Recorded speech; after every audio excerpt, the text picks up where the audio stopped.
We're progressing and preserving the culture through real conversations with people who've had real success. Multicultural artists and musicians, models, entrepreneurs, innovators, and activists. This is Paradox East, and you are in tune with T-Mill. Powered by the MaitlineConservatory.org. Shout out T-Mill, my man. T-Mill does it for the culture. Thank you for listening to In Tune with T-Mill. He really does do it for the culture. Straight up.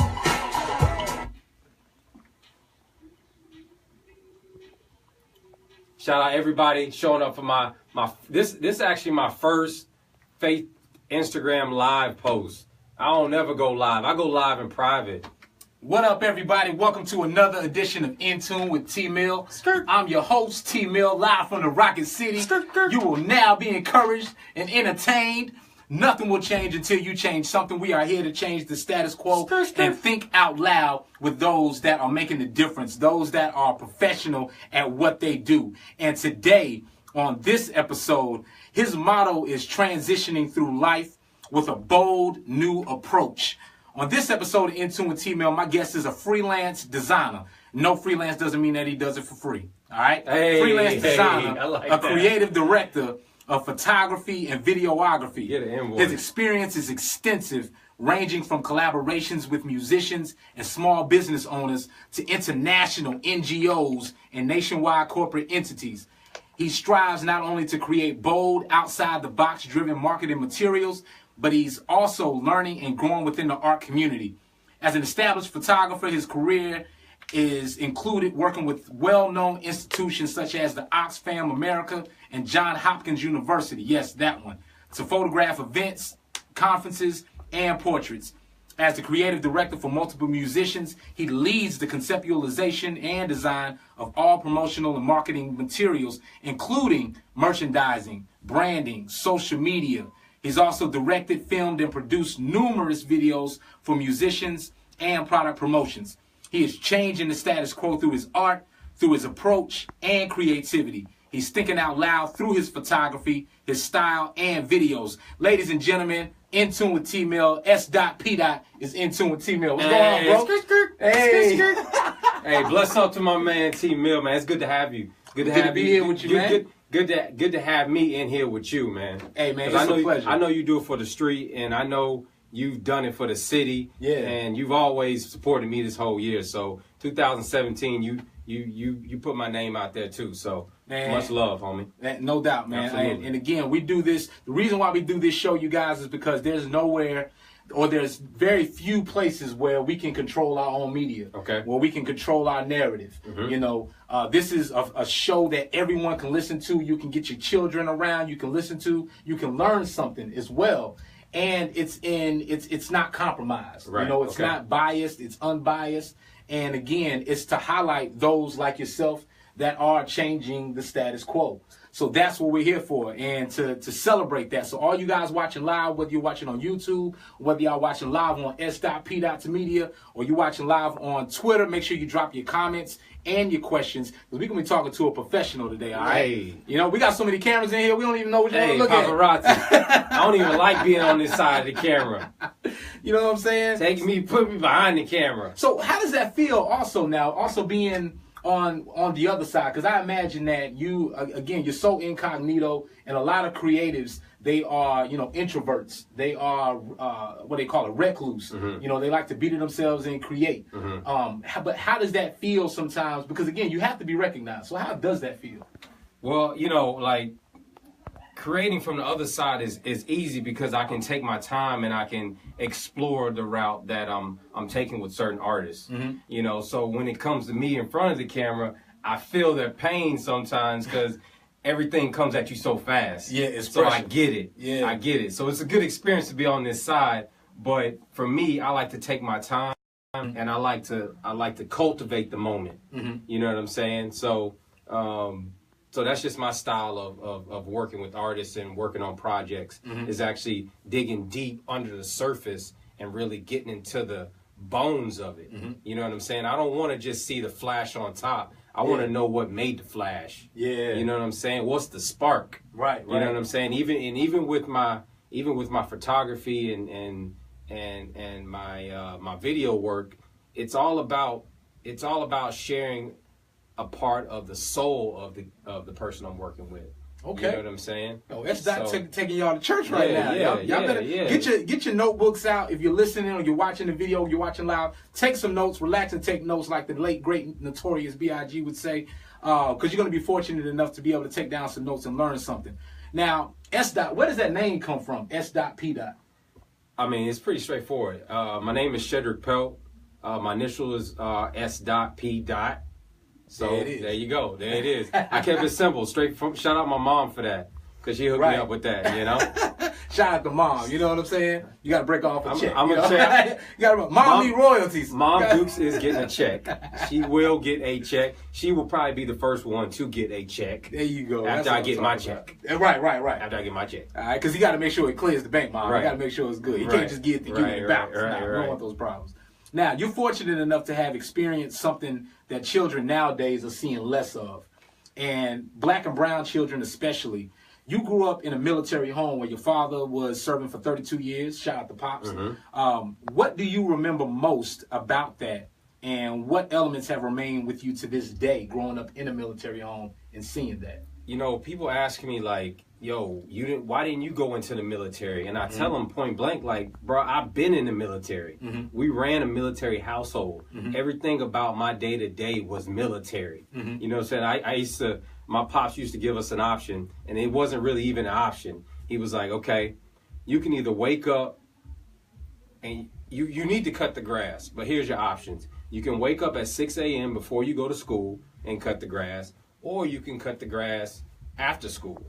Now, the problem with after school was I wanted to hang with the homies. Yeah. And on top of that, it was 100-degree Alabama heat after school. You know what I'm saying? So he really didn't give me an option. So the only option left was to wake up at 6 a.m. and cut the yard. You know what I'm saying? While it was still cool outside. While it was still cool outside. So like we ran a very military household, but it was very structured, and it was hard sometimes as a young man, as a growing A-type personality, as an alpha, quote unquote alpha male type personality. We did butt heads quite a bit in high school coming up. When I wanted to spread my own wings. And I really didn't understand him. I didn't understand the lessons he was giving, the jewels he was dropping on me every day, because I wanted to go find my own jewels.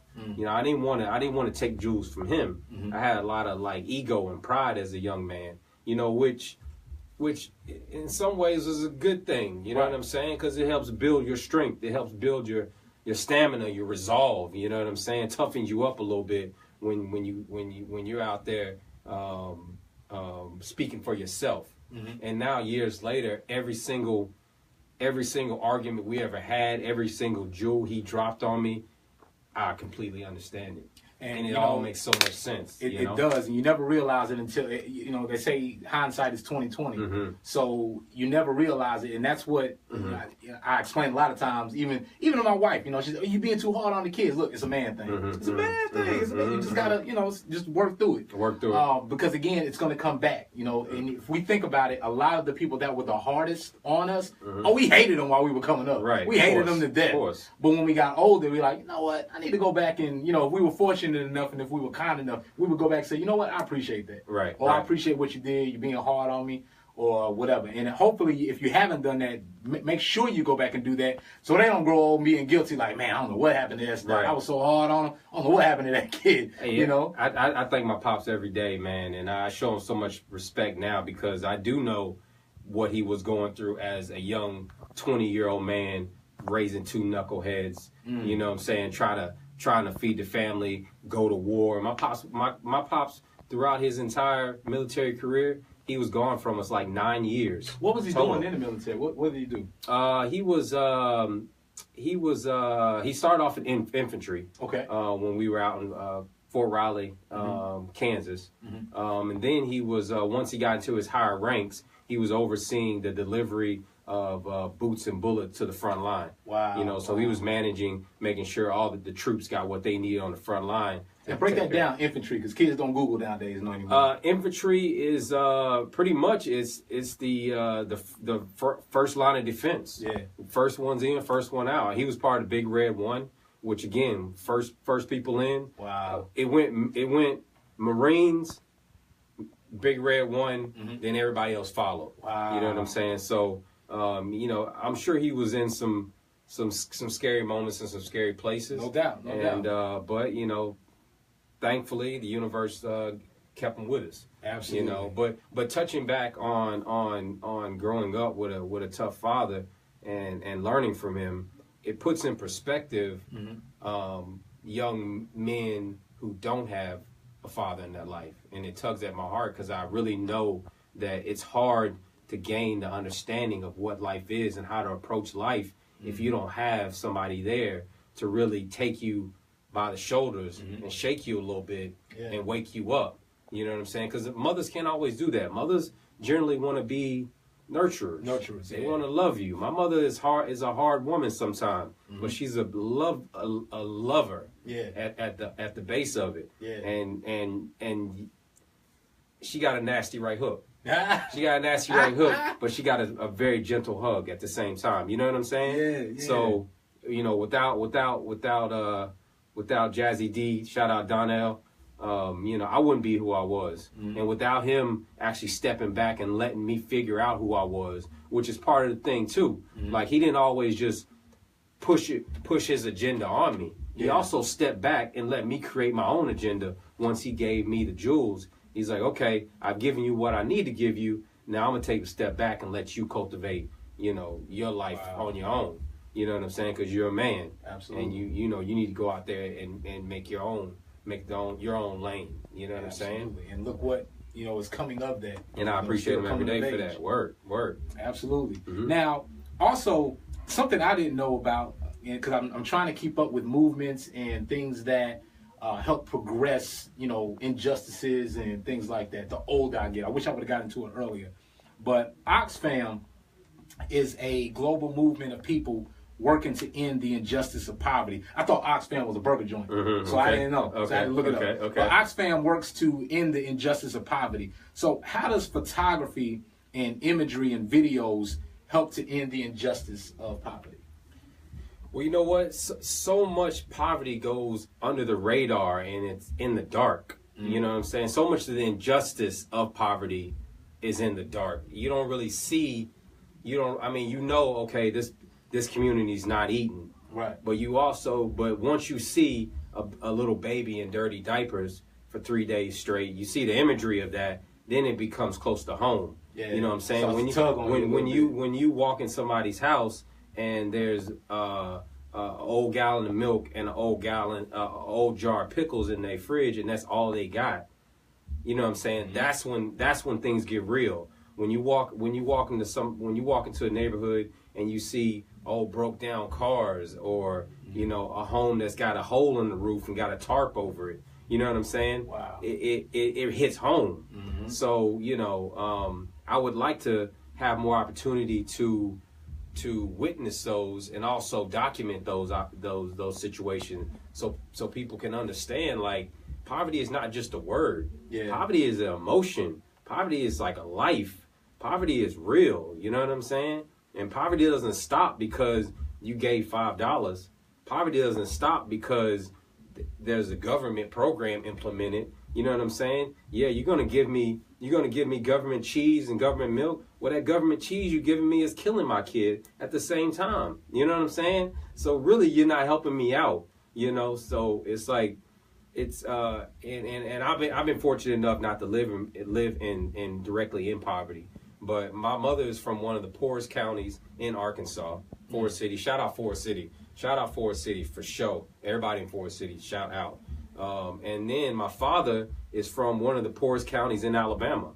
So, you know, I've witnessed what it's like to be in a community where there's absolutely no money to do anything, no money for education, no money for new clothes, no money for conservatories, no hope for a way out.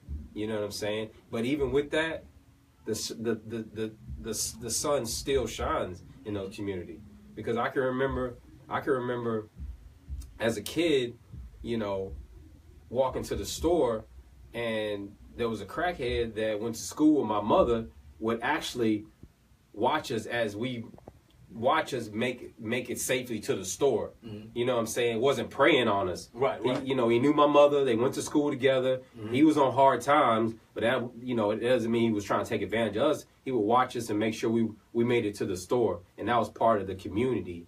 That was the beautiful part of a impoverished community. His name was Leroy. His name was probably Leroy. I think it was Leroy. It was shout out to Leroy, man. Shout out to all the Leroys. There's a Leroy in every shout out hood. to every Leroy. It said Leroy to every hood. Yeah. Right. Buy him something to eat, man. Right. So there's beautiful things and there's also negative things, but going back to your question, it needs to be, documenting these situations really makes it real.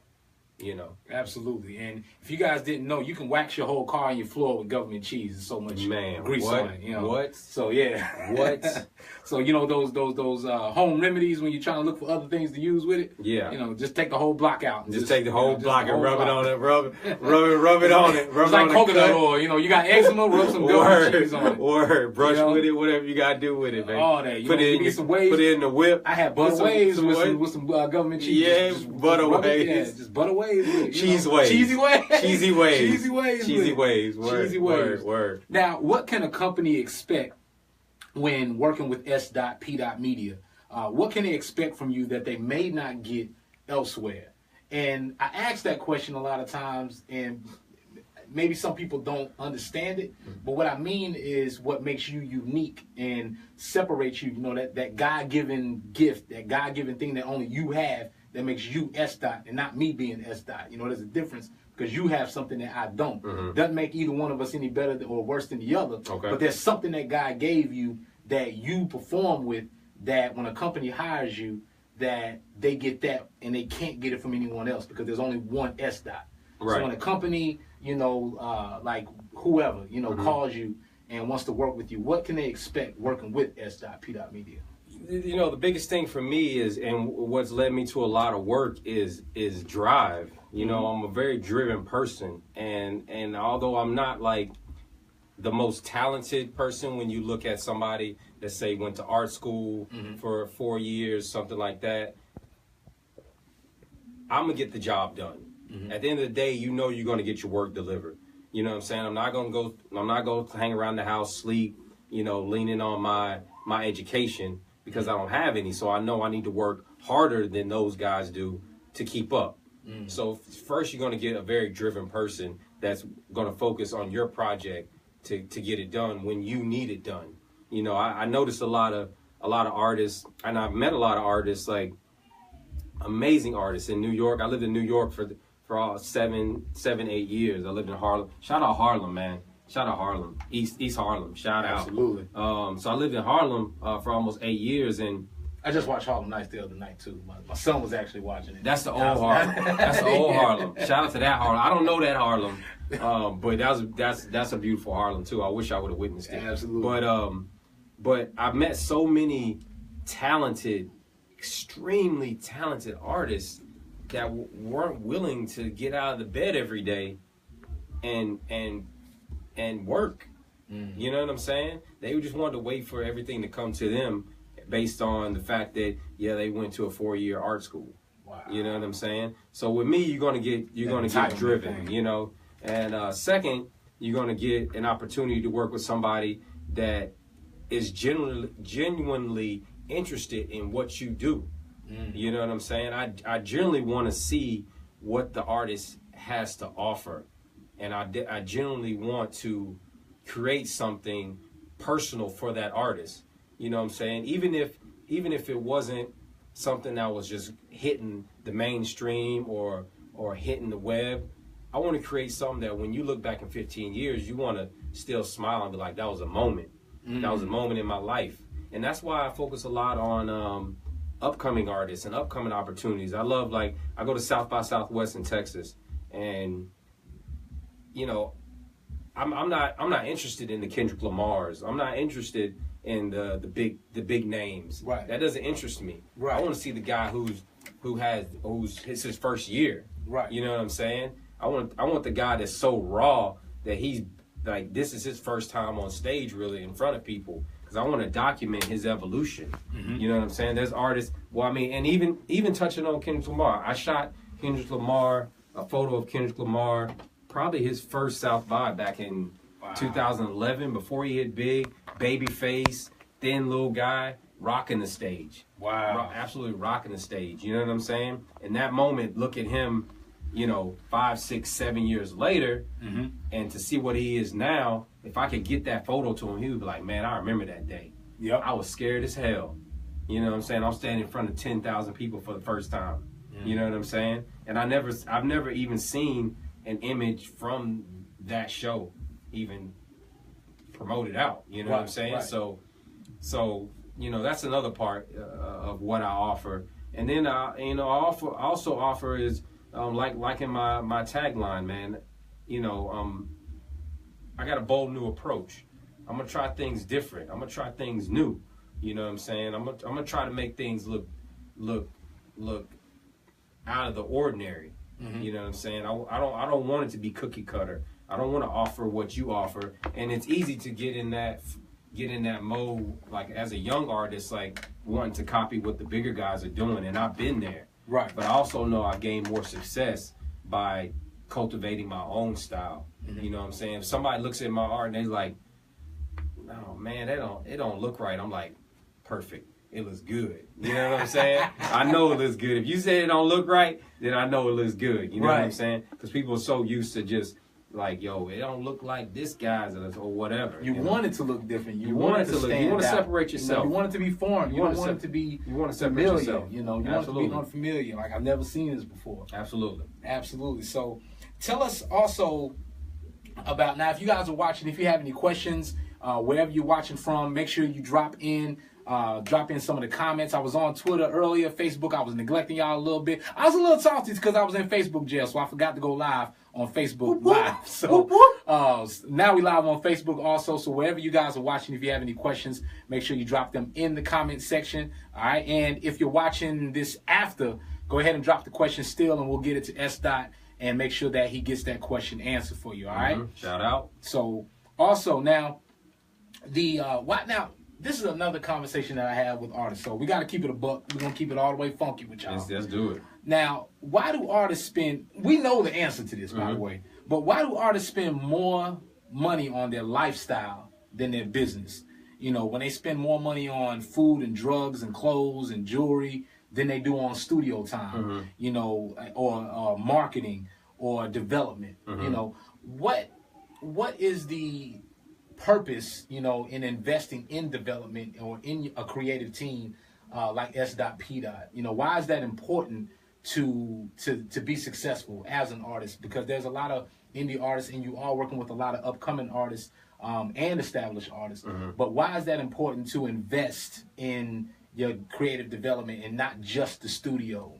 Because they put all the money into that, and then it's like, okay, I'm not going to pay for album covers, I'm not going to pay for a video, or it's like they'll put the least amount of money into that. Right. And there's some artists that don't. Shout out to the artists that don't. But why do artists do that? Why do you think? I mean, everybody, perception in some way is reality, right? So everybody wants to be perceived as on top already, even if they're really not. You know what I'm saying? But I think it's worse if you're perceived as being on top and then you don't follow all the way through. It doesn't saturate your campaign. You know what I'm saying? So if you out with your Gucci belt on, you got your nice jacket, you look big, bigger than what you are, and then you show up with a bootleg album cover, it doesn't fit right. It don't fit. It don't fit right. You know what I'm saying? And I think people more and more are starting to appreciate the value of a proper campaign. You know what I'm saying? And willing to put that money out there, but still people haven't caught up yet, especially in like a smaller markets. Even in New York, DC, places like that, they understand, like, okay, you got to have the complete package before you just jump out there. Absolutely. But a smaller market like Alabama people may not have caught on to that, or may not pick up on that understanding, and I think sometimes it sets you back because people will glass right over your program if it don't look right. You know what I'm saying? Like, you hand me a CD and there's a Sharpie written on the front. It's a Sharpie written. Chances are I'm not gonna listen to it. It could be Pop coming back in 2018 and I wouldn't listen to it because it's got a Sharpie written on it. Right. So it's I mean, and I get it. You know, if you don't have like some big budget, you do have to pick and choose. But, you know, even for myself, when I'm branding myself, you know, I want to make sure that my infrastructure is proper before I get out there and glam myself up. Right. You know what I'm saying? Absolutely. So now, and I also think that, you know, if I think like creating multiple revenue streams helps with that. Shout out to Holloway. Hey, shout out Holloway's ideas, baby. I got ideas. I got ideas, up and did baby. The Harlem Shake, you know. I got ideas. Shiny suit. Shiny suit. Speaking of artist development, Holloway's idea. Shout but out I think Holloway. creating multiple revenue streams like merchandise, performing, licensing, I think are some of the ways that artists can make money and afford a marketing team or a creative director, and so many different things. So I would definitely encourage the artists to get out there and invest in merchandise or invest in performing and learning different ways to get paid, so you can afford a decent video. You know, you can afford some of the different things that you need, and you need some of that money to get some to invest and be able to spend those marketing dollars, and then to be able to have that budget, so to speak, because you may not have a $10,000 budget, but you may be able to get a $5,000 budget, Right. and be able to invest in those great things. You know, so people can believe you when you're out here on these records and you're talking about this and that, Right. and everything can look great. Right. On the flip side of that,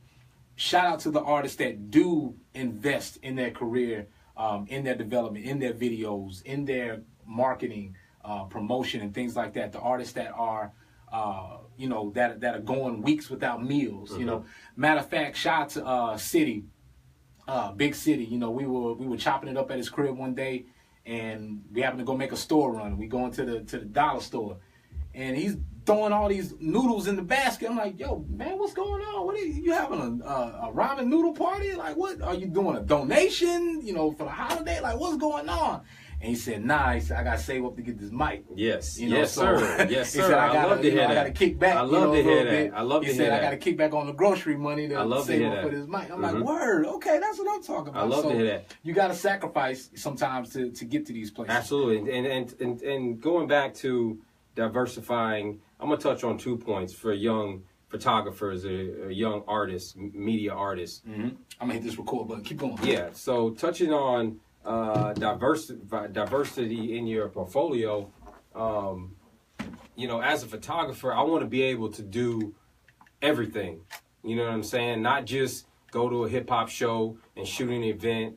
You know, not just shoot a portrait. You know, I shoot weddings, like you said. I shoot events. You know, I'll shoot anything. And not only will I shoot anything, I've made myself proficient in all of it. Across the board, no matter what you throw at me, what kind of photography you need it'll never catch me off guard to get me shook. So young photographers or young media artists, diversify your skill set. You know what I'm saying? Be able to do everything. It's cool to want to be Young Thug's tour photographer. That's cool shit. That's cool. But you also need to be able to jump in there and do a wedding if you need to get some bread. Absolutely. If you need that new lens, you need to be able to jump in there and be able to do a cocktail menu at a restaurant. You know what I'm saying? So those are things that's one piece of perspective that will help a young artist out. Just make sure you cover all your bases, so when people reach out to you, they don't have to go nowhere else. And I learned that helped me quite a bit, because without diversifying myself, there's a lot of come up I wouldn't be able to have when I'm like shopping for equipment or shopping for a flight, or, you know what I'm saying, something like shopping for, you know, a Facebook post to be monetized or something like that of that nature. So a lot of that, touching on the sacrifice side, is, you know, some people aren't willing to sacrifice. Yeah. And shout out Eric Thomas, man. He talks a lot about sacrifice when it's like, you know, people don't want to move away from their family, you know, because they're gonna miss their family. You know what I'm saying? But you need to sacrifice time. You don't need to, but it's okay to sacrifice time with your family if you're going to get it. I'm sure they're going to understand. Absolutely. It's okay to sacrifice sleep. It's okay to miss the football game that week. It's okay to not go hang with the homies that week. You know what I'm saying? It's okay to stay in the house for 7 days straight working on your craft. You know what I'm saying? What the hell said Ben? People like, yo, we ain't seen you in months. I'm like, man, you know, I've been locked away. Yeah. I'm in the cave right now. But you got something to show for I'm in the cave right now all day. You look at my Instagram, I turn out so much content. Content all day. I'm on content. You know what I'm saying? 2 weeks ago, I'm shooting a choir that my girl's in. You know what I'm saying? So it's like I'm always out in the mix. You know what I'm saying? So that's another thing. Sacrifice, guys. Always be willing to sacrifice and be open to sacrifice, because it's going to be part of your come up.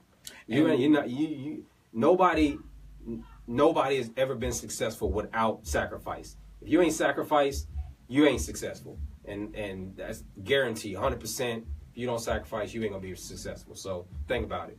And again, it goes back to the saying, you know, what you get out of it, what you put into it.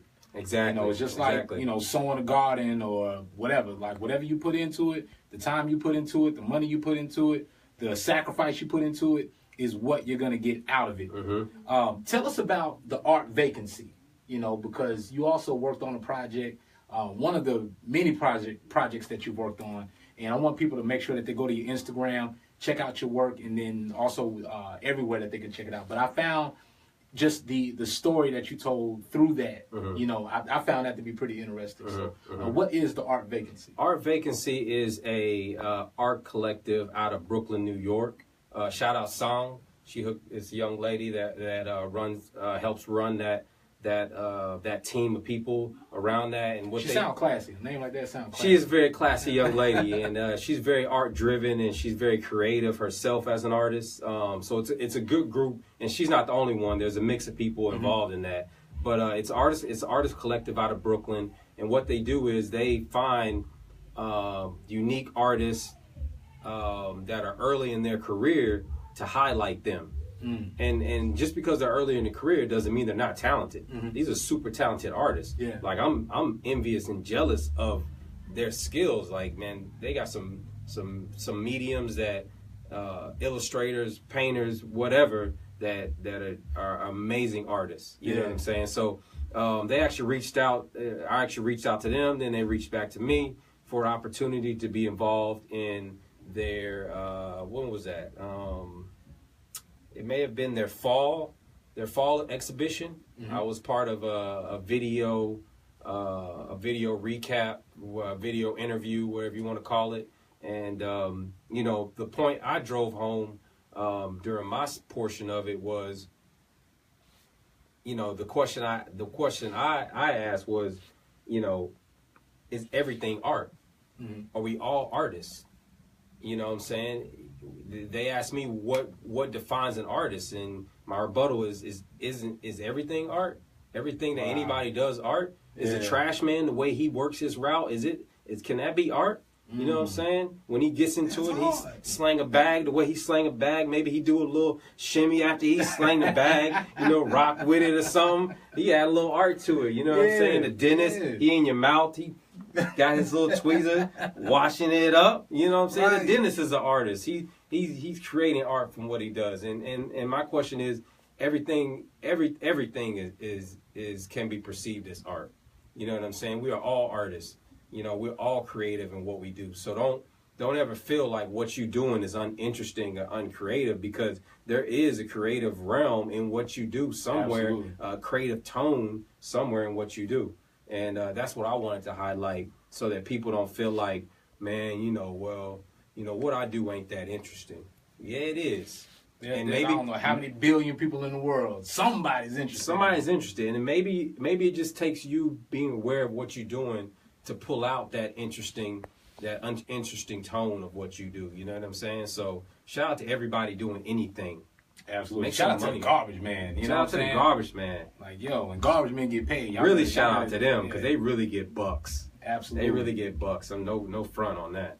Now think about this. If you know the old saying, how it goes, if you knew then what you know now, those that have helped you along the way, the things that nobody told you and you learned on your own, the things that harm the craft of photography and being creative, and the things that help the craft. You know, we're going to talk about some cheat codes. You know, what are a couple things or some jewels that all the serious aspiring photographers should know? You know, the artists that are listening that are aspiring to do what you do. What are some of those things when you think of all that you could give? You can't give them all of them, right? You know, just a couple of them. You know, just a couple to get them started. You know, one thing that I push, and I don't know. I like to use this quote and say it's mine, but maybe somebody made it up before me. But I'm gonna say it's mine, so I'm gonna copyright that. If you use it, I'm gonna sue you. Yeah.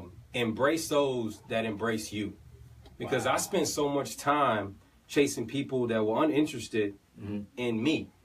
You know what I'm saying?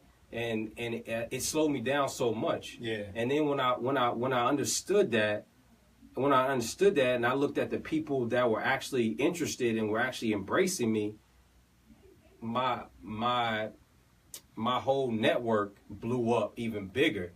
You know what I'm saying? Like, you know, the people that are truly interested in what you do should get the majority of your love, if not all. Absolutely. You know what I'm saying? Because if they're uninterested, and this doesn't matter what level they're on, whether they're a starter, whether they're a veteran, if they're embracing you, you should always embrace them. You know what I'm saying? And don't wear yourself out chasing people that are uninterested in what you do. Absolutely. Because that's going to get you nowhere. It's going to frustrate you. It's going to slow you down. And then it's going to turn the people off, because they're going to be looking at you like, yo, I show you love, man. I'm liking your picture every day. I'm retweeting you. And all you want to do is chase Young Thug. I keep saying Young Thug, but you know, that's the only one that's just because he's a big artist. Yeah. But you know what I'm saying? I'm out here and you out here just chasing a dream. Yeah. You know what I'm saying? And that's gonna turn them off. So then the people that love you is gonna just continue to shrink and shrink and shrink till one day you on an island by yourself. Yeah. And everybody you chasing is off on the yacht.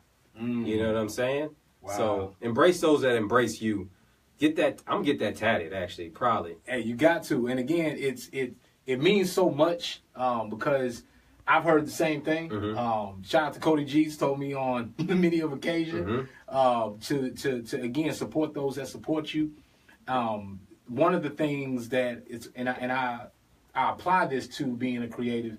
Don't know if it really means the same, but just a slogan that I've kind of thought about over the years and that I try to apply to being creative is inspiration is impatient. You know, when you've got an idea and you can't sleep at night and you get home from work or you get home from something and then the idea just hits you like bang and you're like, man, I hadn't slept in 3 days and this idea hits me. Sometimes, not all the time, but sometimes you got to move on that idea right then and you can't wait because it's something about those magical moments where it's like, no, this is meant for you to not get any sleep.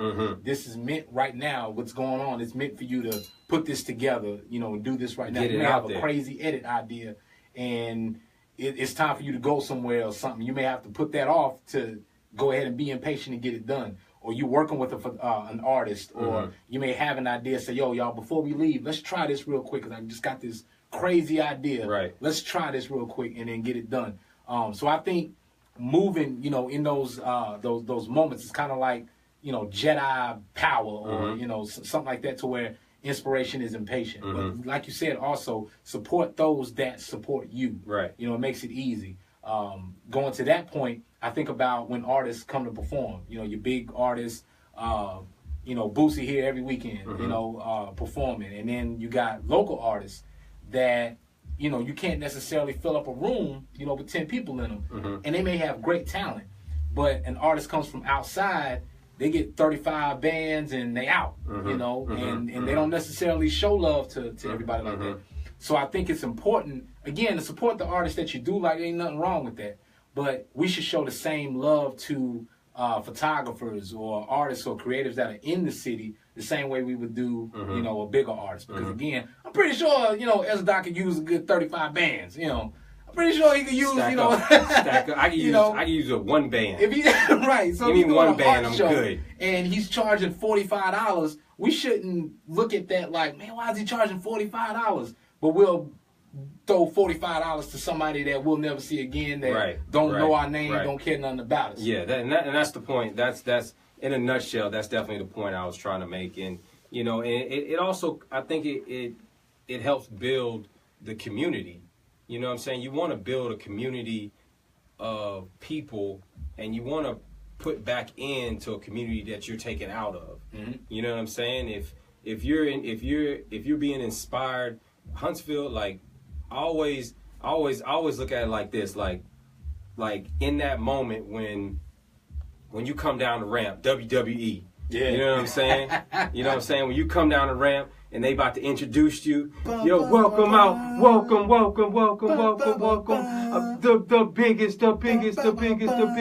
biggest baller out here right now. You hailing from Huntsville, Alabama. They always tag you with where you're from, right? Right. You know what I'm saying? So that means you taken out. So you need to put something back in. Mm-hmm. You know what I'm saying? So, support the people that are back in the culture, who are putting in, and it's gonna come back around to you. Absolutely. And we got a couple questions. Holloway mentions, he asked a question. He says, you mentioned Kendrick Lamar on his come up. Who are some of the independent artists that you had the opportunity to shoot with or work with? I like that. Damn, shout out Dizzy D. Dizzy D. Yeah. Shout out Dizzy D. That's my main man. That's one of the main artists I work with. Dizzy D got busy these last 2 nights. He performed 2 nights in a row, Thursday and Friday. Dizzy D got busy. No doubt. So I've worked with him. If anybody knows the main attractions off the West Coast, Cloud Rap Pioneers. Awesome dudes. Mr. Motherfucking Esquire from Brooklyn, New York. Shout out Esquire. Shout out Gouch. Holloway's Ideas. I work with my man, and Holloway is one of the dudes that really embraces the culture of the city too. Absolutely. You know what I'm saying? So when I'm here, I always make sure I touch base with my man. I thought he had a twin brother because I was seeing him everywhere. Yeah, he everywhere. I think he on some extraterrestrial teleportation type steez. Yeah, he got that Jedi flow. But Super Sort of Human, he's out of Huntsville. Joey Bag of Donuts out of Huntsville. I work with him. Man, you put me on the spot. So I know so many artists that. Absolutely. Yeah. But now we also got another question. Shout out to Chris. Chris, you were having a good time at the event, man. Shout out to you at the Hip Hop Live. Chris was definitely getting it in. He said, "What project have you worked on that means the most to you, and why?" I would have to say 2016. I did a portrait series for South by Southwest, right? Wow. And the portrait series was all revolving around artists that have made the pilgrimage down to Austin, Texas for the festival on their own dime, on their own come up. And this was the first year that 21 Savage actually, I actually took a portrait of him, and he was part of the series. Making that sacrifice, eating ramen noodles for a week. He was probably eating ramen noodles for a week. Thugging it out. And I did a portrait series on these guys, just highlighting where they're from. And it showed that, I even had a young lady, Silvana Imam from Sweden.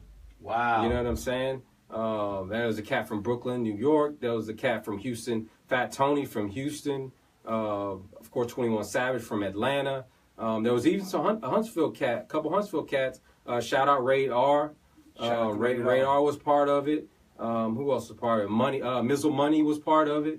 So it was about artists that made the pilgrimage on their own dime, and they were upcoming, and they were there just to create their energy. Why do artists act like it's so hard to get to these places like they're on the other side of the world? It's just gas money. It's gas money, but it's also hotel money, and it's also food money, and it also has to be a place where you've got some sort of opportunity to connect. You know what I'm saying? Because a lot of, the industry seems a little open, but a lot of the industry is still really closed off.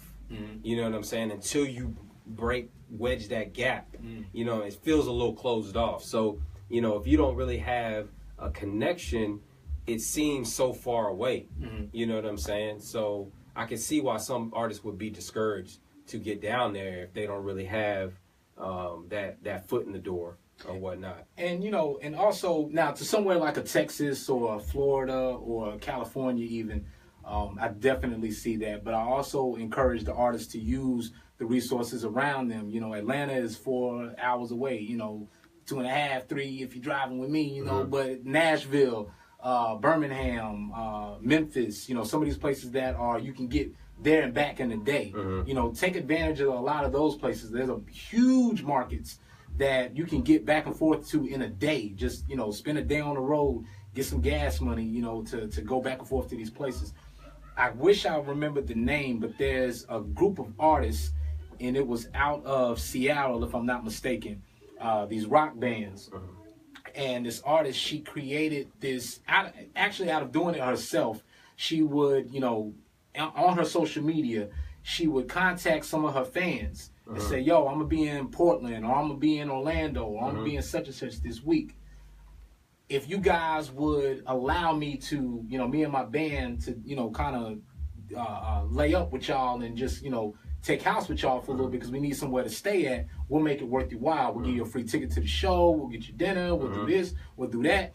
And through doing that, her fans just started opening up the doors. Like, yo, when you here, y'all got somewhere to stay. When you here, you got somewhere to stay. And they opened up the doors. She flipped that into a hustle and made a company for these bands to start to connect with their artists to say, okay, when you performing here, this is a spot that you can go stay at. When you performing here, this is a spot that you can go stay at. And now, so bands travel and have places where they can go. Yo, I don't have anywhere to stay in Houston for South by Southwest. Now, through this app or through this company that they've created, now you got somewhere you can go stay at. You got places that'll, kind of take care of the lodging and stuff like that, which is great, which is what I would love to see for hip-hop if it's not being done already. So there's ways to do it, to get out here to these places. You just got to get a little bit of creative and also, again, connect with your fans and your fan base. If you got a strong fan base, use your fans, to let them know, like, hey, I need to get out here and do some of this. So definitely social media is huge, man. I mean, you don't even need to, like, I get driving to different markets, different cities. You want to do that. But if you don't have the finances to do that, social media is the hub. Yeah. Spend an hour on Twitter. Spend an hour on Twitter a day. You know what I'm saying? And you could touch base all over the world. Absolutely. Easy. So, people should focus a lot on social media. Take advantage of social media because that's what social media is for. It can be a dark place, but at the same time, it's a lot of light in it because it's a lot of people that are looking for their next favorite artist or they want to just see they just want to see, like her fans probably just want to see her putting her all into it and knowing that they're actually trying and showing appreciation for any love that's being given to her. And fans generally connect with that. And again, it goes back to like what you said, that she's put out, and the reason why I think this has worked for her and kind of works with bands is she's put out so much great energy that it's come back to her tenfold, that people are feeling comfortable enough to say, yo, you can sleep on my couch. I ain't got a bed, I got a floor. You can sleep on the floor, or you can, do this. So she's made people that comfortable with her to be able to open up their doors and let her do that. Because you're not going, I don't know if you're going to open it up to 21 Savage. I just don't know if you're going to let, them come to crash at your crib or whatever. But that's what you put out into the world, into the atmosphere, and through your music that somebody put out a positive aura. People are going to latch on to that. Absolutely. For sure. So, in before we let you go, I got to definitely ask that you... Don't let me go, man. No. Don't let me go. Hold on. There's in the hip-hop generation, there's people that have used the words and these phrases out of context a lot. We start to throw these words and phrases around, or they take away the true meaning. So I hear a lot of people say thinking outside the box or creating outside the box. What does outside the box mean to you? And is there any respect or room for someone inside the box? We're going to the bottom of the ocean. Of course. There's always you can connect it. You can connect inside the box with a traditional way of doing things, and there's always respect to traditional things because you have to remember where you came from. So there's always that respect inside. The box is always respected. We appreciate the box. You know what I'm saying? But when we want to get outside the box, we want to break the rules. There's no rules. I'm an avid what's the word I'm looking? Somebody give me the word I'm looking for. Let me get a word. Out the box thinker. Yeah. I mean, I always connect. I'm a habitual rule breaker. There we go. There ain't no rules. You know what I'm saying? I drive against traffic. On the wrong side of the road every day. Just to feel like I'm breaking the rules. That's you know, gangster. so he also got a car insurance company. And I got need to get. the General. Y'all check out the General. But I'm a habitual rule breaker. And I don't think there's no rules. There's no rules for any of this because, you know, the people that have made some of the greatest art in history broke the rules. You know what I'm saying? Went outside the box. But then there's great people that stayed in the box and made great music too. You know what I'm saying? But you get somebody like, say you get a group like Queen. Say you got Queen. Like you listen to their voice and you like, man, y'all ain't gonna make it. I'm sure somebody was like, yo, y'all got to change that. Y'all got to change your voice on that. You know what I'm saying? But then they did it, and probably some of the biggest stars in history. You know what I'm saying? You look at somebody, T-Pain is another one in our history. He brought out the auto tune. People like, what the fuck is an auto tune? Why are you doing your voice like that? Using something, you know, even though he wasn't the first. He wasn't the first, but he was like in our generation. To break that outside the box, you know what I'm saying? So think about somebody like Prince, you know, with the way he does his drums. Prince broke the rules with the way he dressed. Yeah, you know, he was the man, and he was wearing women's clothes. Yeah, and he was the man. Yeah. So you know, break the rules. There's no rules. All artists break every rule you can. If it doesn't get you locked up, break that rule, please. But don't tell them I said break the rule. If it's a bad rule. Anything that we should know about? Any upcoming events? Anything that we should look out for coming from SDOT? You know what? Every day is something different, man. Just stay locked to my social media. And where can they find you at? You can find me at sdotpdotmedia on all social medias. Twitter sdotpelt, sdotpelt. But like I said, I'm always creating content, man. Every day is creating content. Even today, I'm sitting right now. You're gonna see some posts from this interview. So, you know, again, I got Texas in March. There may be some international trips later on this year. Maybe trying to go out west. There's gonna be more work coming with Mr. Motherfucking Esquire. So shout out to that. Definitely a ton of work with Dizzy D. So make sure y'all stay locked to Dizzy D 256. Absolutely. What else we got? Yeah, man. I mean, it's gonna be something every day's coming. So y'all just stay locked, please. Absolutely. Now, and if you guys, again, if you have any questions, if you're listening to this, if you're watching, wherever you're watching live, because we got 9 cameras in here and 3 people, so make sure paparazzi. What's that paparazzi song? How'd that go? How did paparazzi they song? They ain't gonna give us any royalties. We ain't even gonna sing it. Okay, all right. You know, so so they ain't gonna get paid for one. Then YouTube will shut us down, and then I'll be back in Facebook jail. Back in jail. I'll be back in Facebook jail. Yo, free T Mill. Free T Mill. Free T Mill. That's what I'm talking about. I need to get them a new. If there's a Monopoly game out there with a free Facebook jail, get out of jail free card. That's what I need. That's what somebody needs to create. Right. All right. But if y'all have any questions, make sure you hit up s.p. If you're looking to work with him, make sure you guys check him out. Book him, and by book him, that means let the man know that you got some paper for him, so you can get that invoice. And then also to your artists, don't be afraid to negotiate. Don't be afraid to barter. Speaking of this, how important is it because a lot of artists, what I find sometimes is, especially the upcoming artists, they're afraid to ask for things they can't afford. And not in the sense that they're not willing to work for it or barter for it, but they may not even know that there's an option, you know, to do. They may have something of value that they can offer S.P. You know, is bartering in this business something good or something that you would recommend to artists that may not be able to afford the top tier thing, You know, maybe they can only get to the dollar menu. You know, not that the videos are going to be $1, but we talking about just levels to this. Well, you know, it all goes back to me genuinely being interested in what the artist is creating. Mm-hmm. So, you know, if you're an artist out there creating and you come to me and you like, well, I need XXX done, and I'm like, well, this is going to be $$. Okay, you don't have that? Well, then we can get you something done. Right. You know what I'm saying? It may not be everything you want done, but we can get you something done. You know what I'm saying? Because I'm generally interested in seeing and creating with an artist. Because every time I create with an artist, I take a piece of them.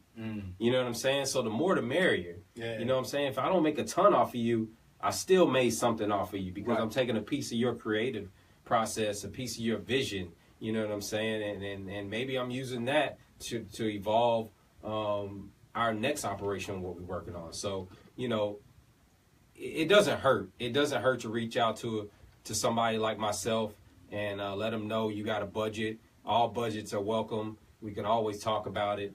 It's always a conversation. I'm always open. I don't have an ego to the point where it's like, nah, I can't work with people. I'm always willing to work, man. I'm always willing to work. And that's just myself, I'm here for the culture, man. You know what I'm saying? And working with people like you makes me want to be here even more for the culture. You know what I'm saying? Absolutely.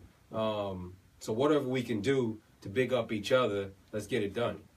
And one more, because I got to give it up to the photographers, because I want the photographers to, again, because this is a space where, again, you guys don't see these interviews with, you know, some of the people that you work with locally, or you don't see a podcast that, you know, where do the photographers go to learn things, or to meet the photographers from their own neighborhood? Where do they go to learn and do these things? This is why we do this, to have these spaces. So I want to make sure that I'm bigging them up and giving them the opportunity too. I'm trying to think of things that they would ask, you know. Right. So being for photographers, what are some of the ways that they can monetize in this day and age that you've got social media, you've got everything's digital, you know, you got a lot of these different avenues now to where they weren't available, you know, because again, kids may not necessarily think about this, but the internet's not that old. It's old, you know, because it's been here for a minute, but in this way that we know the internet, this internet that we know hasn't been here for that long.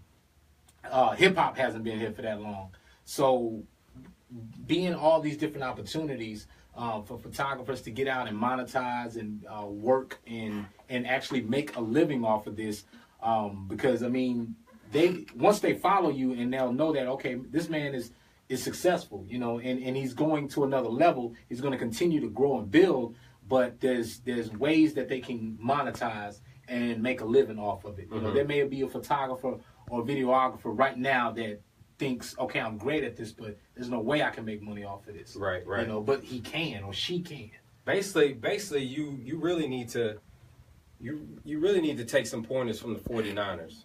You know what I'm saying? From the gold rush. You need to be out there digging for gold every day, son. Craigslist. I'm on Craigslist every day, 3, 4, 5 times a day. Yeah. Make sure you check your Craigslist in your local area, and if you want to expand out to another city, make sure you check out your Craigslist in that area. Right. You know, so that's an opportunity. Also, obviously, social media. You can connect with other artists. You can search other artists, what they're looking for, what they need. You can reach out to your other local artists and find out what you need. But, you know, you also need to be constantly improving yourself, because there's no better shopping that craft. There's no better marketing than seeing, growth. Right. That's what it is. If you know, don't hoard your projects. Get your project in, get it off, learn from it, and move on to the next project. Now, don't rush your project, but just make sure you get it out on the floor so that people see you trying to grow and develop. Because people want to work with you when they see you developing. You know what I'm saying? They know you. They know you're working on your crafts. So it's more of an opportunity for them to get in with somebody that they know is putting in work. You know, as opposed to somebody who is just stagnant and they only put out a project every 6 months. Wow. You know what I'm saying? So yeah, those are a couple opportunities that I always try to take advantage of. Craigslist and then growth and development always. Yeah. Absolutely, absolutely. And what's something that, like a rare known fact about S.P.Dot? You know, what's something that a lot of people are that they don't know about S.P.Dot? You know, can S.P.Dot fly? And people just don't know about that. You know, I can't fly, but I can hover. Most people know I hover. See? All right. Most people can know I hover. But let's see. A lot of people probably don't know that I got a Rough Rider tattoo when I was 16, my first tattoo. Wow. Double R, baby. All right. Shout out Rough Riders, which was when I lived in New York. I would see Rough Riders come down on the wheeling through Harlem all the way down Fifth Ave. And so, Yo, S.Dot definitely looks like he came from Yonkers and on a bike, you know what I mean? Like people don't know I got the double R right here for life. I'm branded for life. So and that's a passion, you know. That's a passion. And you know what, that comes through in a lot of your work. Mm-hmm. You know what I mean? Like I can see how that correlates, you know, as far as the grit, mm-hmm. you know, the griminess, mm-hmm. the raw, mm-hmm. you know. I hadn't seen any raw or just grit and just grimy videos like Rough Riders. Mm-hmm. I hadn't saw that since like Wu-Tang. Mm-hmm. When Wu-Tang came out, I was scared to go to New York. I was Mm-hmm. like, nah, I ain't going to New York. If there's anything like that, Mm-hmm. nah, I just knew I was going to get robbed the day I went to New York. Mm-hmm. So I hadn't saw that until Rough Riders, right. you know, and then after that, I was like, okay, I still haven't seen that again, you know, but seeing your photography, seeing your videos, like just the way it's shot, the language of the videos and whatnot. There's a language, you know, to videos in that, or even photography.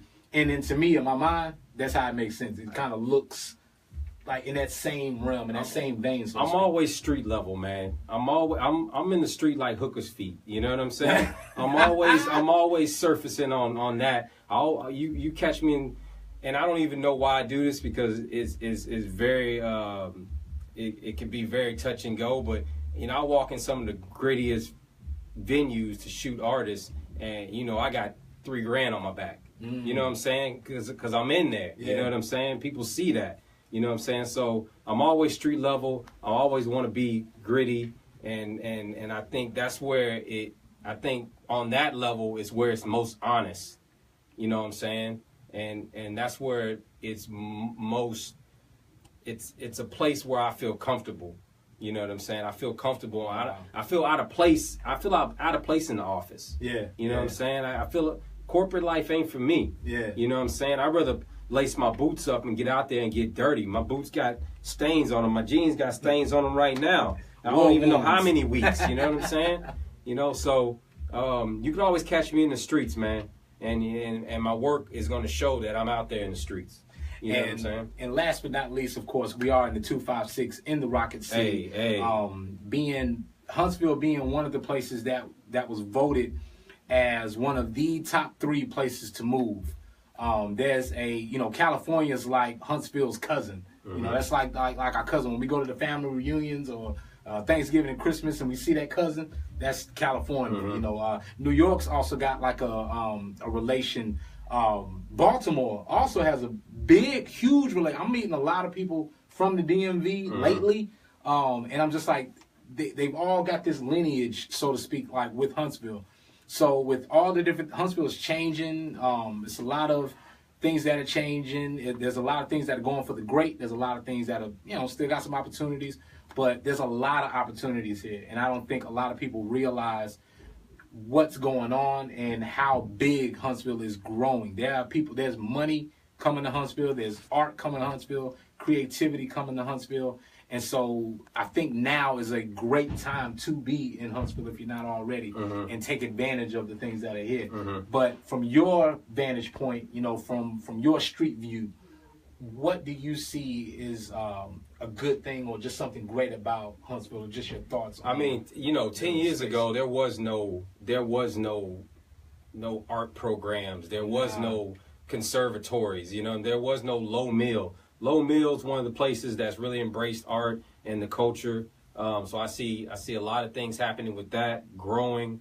I see a lot of people Where was we at the other night? What was the show Side at? Tracks. Side Tracks, places like that. Allowing artists in, allowing especially hip hop. Now 10 years ago, you always find a rock band in Huntsville. Yeah. But nobody ever wanted to take a risk on hip hop. Mm-hmm. And that's because hip hop in Huntsville is evolving. It's not like this ain't the green room days no more. Nah. Ain't nobody getting, we're not a community of artists that are out trying to shoot up the place no more. Those people are either dead and gone or they moved on. So we have a fresh new look in Huntsville. Yeah. People are starting to see that we're just here to make music. You know what I'm saying? So, I want to shout out T Mill, shout out people like A Twist, shout out people like my man Holloway. People like that are people you want to connect with, because these are people that are doing it, and they're not doing it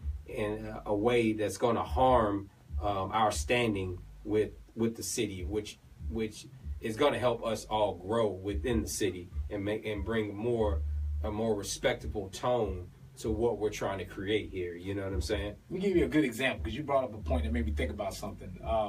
Cody G. Well, let me rewind a little bit. There's a lot of artists here. There's a lot of indie artists here. There's a lot of upcoming producers. There's a lot of upcoming performers, dancers, singers, videographers. There's a music industry bubbling in Huntsville and the Rocket City. Always has been. But as of late, there's a lot going on as far as urban music. And Cody G got together and partnered up with a whole lot of people, a lot of great people. And last year, he had the music symposium. It was called something else, but it was a music symposium to bring artists, creatives, and collectors together. He had Julian Mitchell from Forbes magazine. He helped build Revolt and the creative stuff behind that. Great mind, and he had a lot of creatives on the panel to teach and give artists a chance to be in the same room with some of these people that can answer your questions about how to be successful. Last year, it was a good handful of artists, a lot of great artists that came out, but I was looking around like, man, where are all these artists that, are trying to make it? And these are the artists that are really trying to make it. Mm-hmm. And there's a couple that probably couldn't make it. I understand that. I get it. But it was on a Saturday. It was the day of the Alabama football game. Now, y'all see what I'm wearing, all right? Hey. But this is an opportunity. I can't go back and see this symposium. It's not going to re-air. Mm-hmm. I can only experience this one time. Mm-hmm. I've only got one chance to talk to Julian Mitchell. I've only got one chance to meet Kick and Flavor and the people behind that. I've only got one chance to do that. I can wait on the Alabama game. It'll be all right, all right? And then while I'm in there, I can check the stats on my phone and see what's going on in the game, and I can watch it because I got the app. But this year, same thing. It was another great music symposium. They had it down in Florence, the music, great music capital in Alabama, down in the Muscle Shoals. A lot of great history. Fame Music Studios is down there. There's so many great people that showed up to this.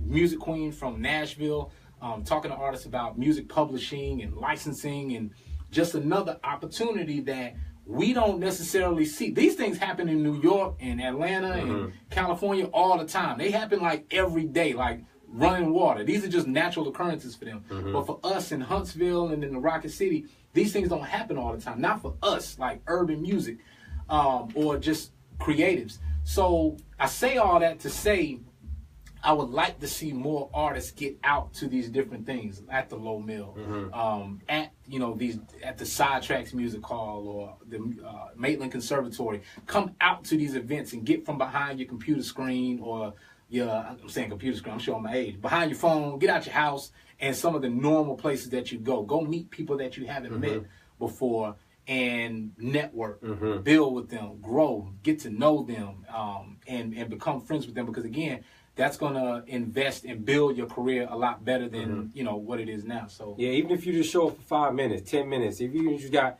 15 minutes to show up and just dap, kiss babies, and throw some hugs out there, it's going to be much appreciated by the people that's putting on the event, because they know all their hard work has been worth it. It hadn't been a waste of time. And also the community is going to see you out there. Absolutely. You know Shout what I'm out to saying? Jew Boy. Jew Boy is famous for that. Jew Boy run around like a politician. Hey. He be in there for 5 minutes, shake hands, and then he Hey. out. He be at 12 events Hey. all day long. I He seen gonna Jew meet Boy. everybody. And I have seen what he Jew doing. Boy. I seen Jew Jew Boy. Boy. He gonna be everywhere, but he ain't gonna stay too long. Right. But he gonna meet everybody. He gonna make his presence known. He gonna meet people. He gonna invest, talk to people, get to know people, make friends, and then he out. Like he be like a politician. I'm telling you, he's great. Bring the vibe, man. Bring the vibe. So Absolutely. Chris, if you out there still, man, listening, catch me at the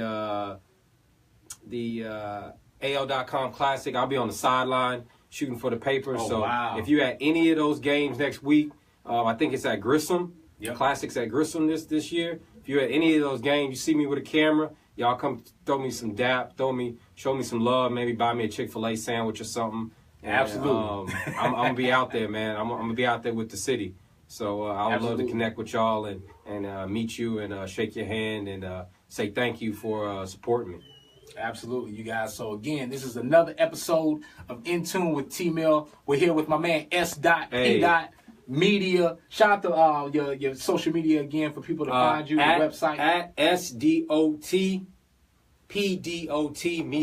S.P.Media all the way through and through. Look me up. I'm out there. I feel like Jay-Z should throw you a check or something, or do a collaboration at least, or let you do a photo or something. Oh. All right. Hey, Again, shout out T-Mill. Thanks for having me, man. For real. Man, thank you. Like I said, you always been supporting me. You always show me love. You always have me in. From our first conversation, it was always we always had a great rapport. So shout out to you, man. And I appreciate you having me out, man. It's love. Again, I appreciate love. you. Anytime I've had any questions and learning different things, Absolutely. and trying to keep up. You've always been, you're continuing to be a teacher, and without you doing and people doing what you do, without y'all being creative, I don't got a job. So you got to keep doing what you do so I can have a job. You can't stop. We're not hogging the info, man. We're not hogging the info. We want to give it. Yeah, You know absolutely. what I'm saying? I need to talk to more people that's doing people this. need it. You know what I'm saying? So I've been fortunate enough to have some mentors, some people that shot me game. So I need to shoot game back out there, man. Game is game. Absolutely. Game recognized game. Game is y'all. game. All right. In Tune with T-Mill is powered by and recorded live at the Maitland Conservatory, which is a community-based contemporary arts education entity designed to give students hands-on training and experience in areas such as music production, contemporary instrumental training, vocal coaching, leadership, and much more. You can call or visit them today at themaitlandconservatory.org. And this episode of In Tune with T-Mill is produced by Sunshine Enterprises. For more episodes and behind the scenes, make sure you guys subscribe, share, comment, wherever you listen to podcasts, whatever your favorite app is. I'm not going to be picky and tell you which you want to go to. Just go to your favorite app, wherever you spend the most time at, wherever you lose track of time at. Just go look for In Tune with T-Mill. We're all over the place. Spreaker, SoundCloud, YouTube, TuneIn, Google Play, Apple Podcasts, wherever we try to be, wherever we at. Now, if you go somewhere and we're not there, let me know and we'll get it hooked up for you. All right. Right. All right. And shout out to my homegirl Sinclair. I make a joke because in the background, if you go back and listen to the last few episodes, Sinclair's working on a music video and she's working on the dance moves. And you can hear the music in the background throughout the episodes. Can we get some send-off music? Can we get some send-off music? We got to get something. I got Dizzy D was supposed to email me something, so I'm gonna put that in the episode. Yeah. Give us something. Give us something to rock to on the way out. You know what I'm saying? So I'm gonna run it back to the intro music. That's what I'm gonna run back. You know what I'm Just let me bop with it. In Tune with T-Mill. Absolutely. You know what I'm saying? In tune with T-Mill. And make sure y'all following S.P. You know what I'm talking about? Follow us. Ride with us. Don't follow us. Just ride with us. Get in the front seat. I'm driving. Uh-oh. Hey. Skirt. Oh. Skirt. Hey. 1987. Appreciate all y'all watching. You about with it? Hey. We're changing the status quo one voice at a time. One at a time. Through music, edutainment, Shout out, man. children, I had to go. and awareness. Much love.